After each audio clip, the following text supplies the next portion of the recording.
Hello everyone, here we would introduce a decentralized social dapp demo. We name it D-Twitter. It was built based on DB3, a fully decentralized database network. Next, I will show you how to use this demo, and in the meanwhile, you can see your data table on our console website.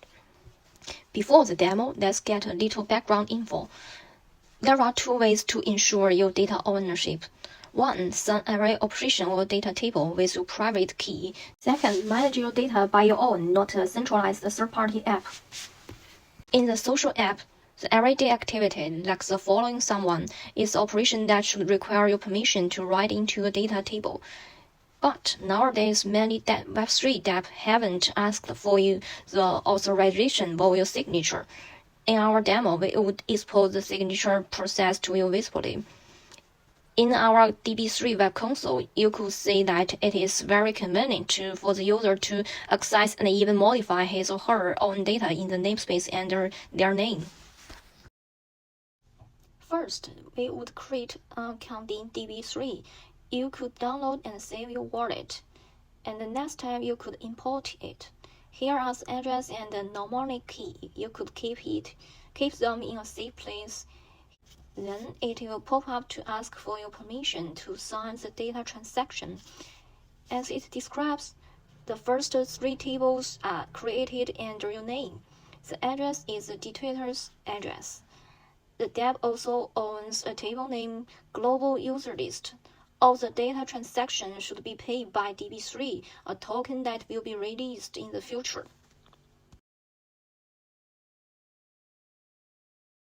Here we give it a nickname Lily.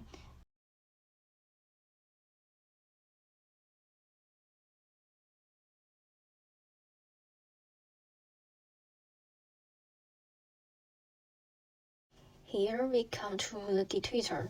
First, we can refresh to get the global user list. Here we could see the account. Lily should call the smart contract to get D-Twitter's global user list. Above we have completed two steps. We could get that there are two roles, the user and the dapp. At the same time as the signature, we would create two namespaces. The one is the user's namespace, which will store the table that the following list and the follower list. The other is the dapp's namespace, which will store the global user's name list and the global content. Next, I would show you how to manage your data on our console website. As a user, you would see the namespace we mentioned before, and you could select some data in our circle editor. Next, I will show you how to manage your data on our console website. As a user, you will see the namespace we mentioned before, and you can see the authorization you granted earlier and even cancel it. In the circle editor, you could input select from table name to get a table to get the data that belongs to you. Here, let's try to get your following list and refresh it, and use this circle sentence to query in the web console. And you could get the same list as in the D-Twitter. You could do the same to get a follower list and your content.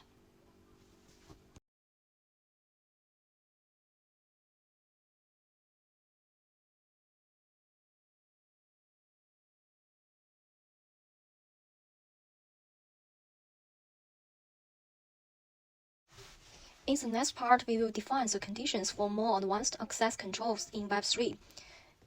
At first, I will introduce the features in the app that involve multiple users' account permissions. Second, I will introduce why it is challenging but essential in a decentralized app. Let's see two features. The most familiar feature for every app is user registration.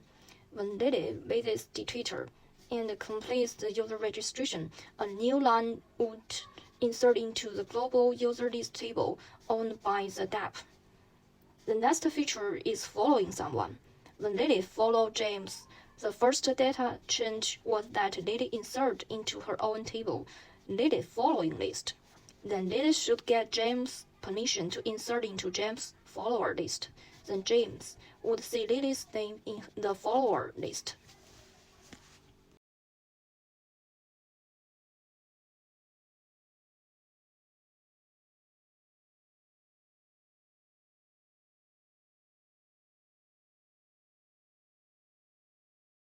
The Web 2 centralized database, controlling the data access in the above two features is effortless because all the accounts permissions are granted to one database. However, the bad point is that the permission controller is like a black box to the users. On the other side, in a more decentralized environment, a key question when managing user-centric data is, as a user, how can I safely permit a third party to act on my behalf? So the cross-account interaction is more complicated than in the centralized environment. The programming logic about the multiple users' social activities was recorded in the smart contract, which runs on the DVM, data virtual machine. Once the contract logic is called, the dictator will request your permission to grant the authorization. After the contract gets latest gems and the dapp's approval, the cross-account interaction could be implemented. The logic in the smart contract is on-chain and open to the dictator's users. You can see the programming scripts in our console website about user registration and the following someone. The purpose of cross-account data access is achieved through smart contracts running on DVM. More applications like dictators that involves data sharing, collaborations, teamwork, or other multi-user data-driven features would benefit from it.